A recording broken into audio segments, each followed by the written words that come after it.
Sa isang masikip na kwarto kung saan nag-uumpukan ang mga tao, magkakaibang storya at realidad ang matatanaw mo.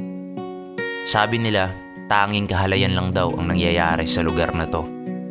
Pero nang tinamaan na ako ng alak na tinutungga ko, ako'y nagmasid sa aking paligid at aking napagtanto na may malalim na kahulugan pala ang bawat galaw ng tao.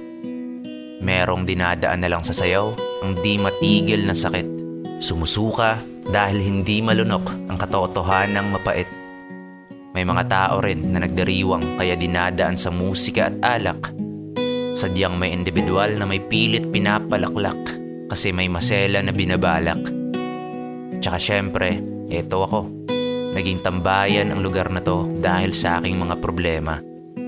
Kaya pala tayo binigyan ng Diyos ng dalawang mata at tenga upang ating marinig at makita ang realidad na magkakaiba sa bawat isa.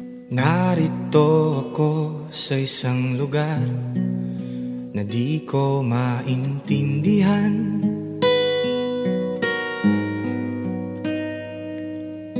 Nakikipagsapalaran sa buhay na ang hantungan ay kawalan.